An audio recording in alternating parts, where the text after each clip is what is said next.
കാരണം ഇപ്പോഴും ഞാനിപ്പോ സുരേഷ് ചേട്ടന്റെ മോളുടെ കല്യാണത്തിന് പോയപ്പോഴും കമൽ സാറൊക്കെ കെട്ടിപ്പിടിച്ച് ചില ആൾക്കാർ നമ്മളെ കാണുമ്പോൾ മാറി നിൽക്കും. കാരണം എന്താ വെച്ചോ, ഇവൻ എൻ്റെ അടുത്തൊന്ന് ചാൻസ് ചോദിക്കുമോ എന്ന് പേടി. അപ്പൊ ഞാൻ എന്ത് ചെയ്യും, ഞാൻ എൻ്റെ ഡ്യൂട്ടി ബൗണ്ടാണ്. കാരണം ഇത്ര സീനിയേഴ്സ് ആകുമ്പോൾ നമ്മള് ജസ്റ്റ് പോയി നമ്മളൊന്ന് വിഷ് ചെയ്യും, അത്രേ ഉള്ളൂ. മനസ്സുകൊണ്ട് നമുക്കും നമ്മള് ഫ്രസ്ട്രേറ്റഡ് ആണ് അവരെ കാണുമ്പോൾ. കാരണം പിന്നെ ഒരു തവണ വിഷ് ചെയ്യും, പിന്നെ രണ്ടാമത്തെ തവണ മൈൻഡ് ചെയ്യില്ലെങ്കിൽ ഞാനും മൈൻഡ് ചെയ്യില്ല. അവർ മുമ്പ് ചെയ്യുന്നാലും ഞാൻ മൈൻഡ് ചെയ്യില്ല. കാരണം നമ്മൾ അത്ര മോശമൊന്നുമല്ല. കാരണം ചില ആക്ടേഴ്സ് ഉണ്ട്, നമ്മൾ അങ്ങോട്ടേക്ക് റെസ്പെക്ട് കൊടുത്താൽ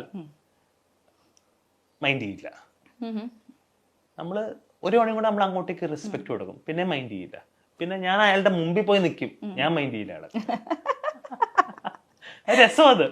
കാരണം നമ്മളെ നോക്കിയിട്ട് ചിരിക്കാൻ പറ്റിയില്ലെങ്കിൽ അത് അവന്റെ പ്രോബ്ലം, എന്റെ പ്രോബ്ലം അല്ല.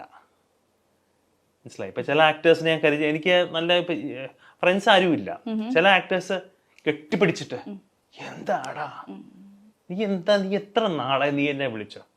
അപ്പൊ ഞാൻ അത് കഴിഞ്ഞ് വിളിച്ചോടനെ, എടാ അടുത്ത പടത്തിൽ എനിക്കൊരു വേഷം എനിക്ക് ചെയ്തു തരണം. ഒരു യങ്സ്റ്റർ ആട്ടോ, തീർച്ചയായിട്ടും. പക്ഷെ ഈ പടത്തിലൊന്നുമില്ലടാ, സത്യയുടെ ഒന്നുമില്ല. പിന്നെയും 6 മാസം കഴിയുമ്പോൾ അവനെ കാണും, നീ എന്താടാ എന്നെ വിളിക്കാത്ത?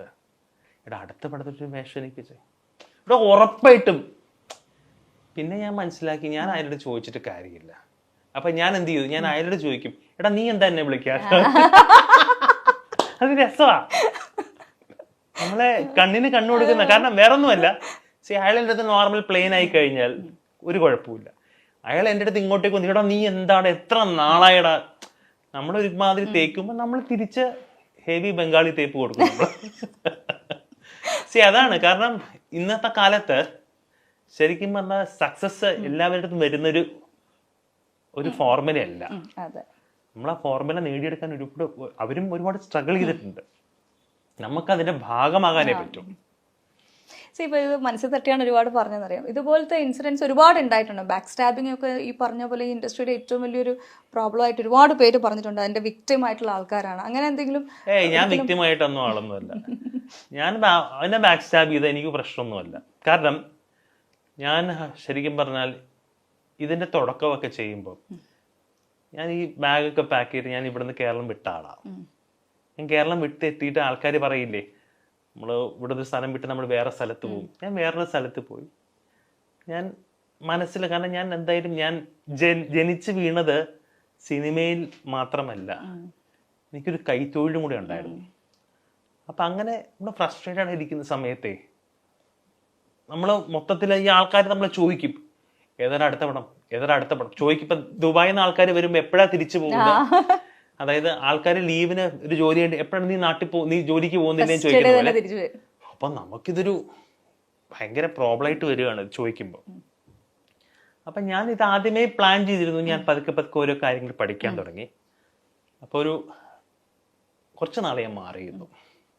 ഒരു 2-3 വർഷം കംപ്ലീറ്റ് ബ്രേക്ക് എന്ന് പറയാൻ പറ്റത്തില്ല. ആ സമയത്ത് വർക്കൗട്ട് ആവുന്നില്ല. നാട് വിട്ടു എന്ന് പറയാൻ പറ്റില്ല. എല്ലാവരുടെയും സമ്മതത്തോടെ ഞാൻ ഇവിടെ നേരെ ഡൽഹിയിലോട്ട് പോയി. ഡൽഹിയിൽ ഞാൻ ശരിക്കും പറഞ്ഞാൽ എനിക്കന്ന് ഹിന്ദിയൊന്നും അറിയില്ല. അവിടെ ഒരു സ്ഥലത്ത് ജോലിക്ക് കയറി. ഞാനൊരു സാധാരണക്കാരനായിട്ട് ഞാൻ കയറിയത്, ഞാനൊരു കുക്കായിട്ടാണ് കയറിയത്, ഹെൽപ്പറായിട്ട്. അവിടുന്ന് കാര്യങ്ങളൊക്കെ, അവിടുത്തെ ഫുഡ് പഠിക്കുകയല്ല, ഇവിടെ തൊലിക്കട്ടി എന്ന് പറഞ്ഞ സാധനം പഠിച്ചു, ജീവിക്കാൻ പഠിച്ചു. എനിക്ക് അന്ന് ഇല്ലാത്ത കൊണ്ട്, ഇപ്പൊ ആൾക്കാർ പറയുന്നത് ഇല്ലാത്തതുകൊണ്ടൊന്നും അല്ല പോയത്. കാരണം നമുക്ക് ഞാൻ ഡിഗ്രി കഴിഞ്ഞിട്ടാണ് തോന്നുന്നത്, നമുക്ക് ചില ജീവിതങ്ങളിൽ കുറച്ച് ഫ്രസ്ട്രേഷൻ വരുമ്പോൾ ഒന്നെങ്കിൽ നമ്മുടെ റൂട്ട് തെറ്റി ഡ്രഗ്സോ മദ്യപാനം, ഞാൻ വേറൊരു ആംഗിളിൽ അതിനെ ഫൈറ്റ് ചെയ്തു. ഞാൻ വേറൊരു ആംഗിളിന് അതിനെ ചെയ്തു. തിരിച്ചു വന്നപ്പോൾ കുറച്ച് കരുത്തുള്ളൊരു മനുഷ്യനായി. മറ്റേതാകുമ്പോൾ ഭയങ്കര ഇളവായിരുന്നു. ശരിക്കും പറഞ്ഞു സോ ടെൻഡർ. ഞാൻ ഭയങ്കര വിഷമിക്കും. ഇപ്പം ബോധടല്ല. അപ്പൊ അവർക്ക് വേണ്ടെങ്കിൽ വേണ്ട. പക്ഷെ ഇപ്പോഴും ഞാൻ ചാൻസ് ചോദിക്കും, ഇപ്പോഴും ആൾക്കാരുടെ അടുത്ത് ചോദിക്കും. ഇപ്പൊ എനിക്ക് ഏറ്റവും ഇഷ്ടം ഒരു നല്ലൊരു നടനുണ്ട്, നല്ലൊരു മനുഷ്യനാണ്, സൈജു കുറുപ്പ്. ഇത്രയും ജെന്യുവൻ ആയിട്ടുള്ള ആള്. കാരണം ഞാൻ അവനെ പോലും വിളിച്ച് ചോദിക്കും. പക്ഷെ അവൻ പറയൂ കേട്ടോ, എടാ ഇതിലുണ്ടാവും അടുത്തിട്ട് നോക്കാം. സി നമുക്ക് അങ്ങനത്തെ 1-2 പേര് കുറച്ച് ജെന്യൂൻ ആൾക്കാർ വേറെ അവൻ തന്നില്ലെങ്കിലും കുഴപ്പമില്ല. പക്ഷെ അവരൊക്കെ ആയിട്ടുള്ള ഒരു അദ്ദേഹം ശരിക്കും കഷ്ടപ്പെട്ട് വന്ന ഒരാളാട്ടോ. അദ്ദേഹം ഈ ലെവലിൽ നിൽക്കുന്ന അദ്ദേഹത്തിന്റെ കഷ്ടപ്പാടെന്ന് വെച്ചാൽ അദ്ദേഹവും നന്നായി പഠിച്ചിട്ട് ആളാണ്. പക്ഷെ അദ്ദേഹം സിനിമയ്ക്ക് വേണ്ടി fight is A better actor than me. ഞാൻ ജസ്റ്റ് ഒരു ആവറേജ് ആക്ടറാണ്. ഞാൻ ജനിച്ച നല്ല സൂപ്പർ ബോൺ ആക്ടർ. ഞാൻ ചെയ്താണല്ലോ പഠിക്കുന്നത്. അപ്പൊ അതായിരുന്നു എൻ്റെ ഒരു ഞാൻ ഇതിനെ ഹാൻഡിൽ ചെയ്തൊരു സിറ്റുവേഷൻ. ഈ ആക്ടിങ് വിട്ടിട്ട് ഡൽഹിയിൽ പോയി ജീവിതം പഠിച്ചു വന്നു എന്ന് പറയുന്ന സംഭവമുണ്ട്. അപ്പൊ ആ ഒരു കൈത്തൊഴിൽ ഉണ്ടായിരുന്നു എന്ന് പറഞ്ഞു, കുക്കിംഗ്. അത് എപ്പോ സായത്തമാക്കിയതാണ് ഈ കുക്കിംഗ്? അത് ഇതിന്റെ ഒരു താളം നമുക്ക് കുറച്ച് കഴിഞ്ഞപ്പോൾ മനസ്സിലായി. കാരണം ഇത് അധികം നാള് നമ്മൾ വിചാരിച്ച ലെവലിൽ എത്താൻ പറ്റില്ല എന്ന് മനസ്സിലായി. അപ്പോൾ എൻ്റെ ഫാദറിന് ഇവിടെ ഒരു റെസ്റ്റോറൻറ്റ് ഉണ്ട് എറണാകുളത്ത്. അന്നത്തെ കാലത്ത് നന്നായിട്ട് പോകുന്നൊരു റെസ്റ്റോറൻ്റാണ്. അവിടെ നിന്ന് തന്തൂർ എന്നാണ് പറയുന്നത്. അവിടെ നിന്ന് ഓരോ കാര്യങ്ങൾ പഠിച്ച് അപ്പോൾ അവിടുത്തെ ആദ്യം ചപ്പാത്തി പരത്താൻ പഠിച്ചു, പിന്നെ പൊറോട്ട ഉണ്ടാക്കി, വീച്ച് പൊറോട്ട ഉണ്ടാക്കി.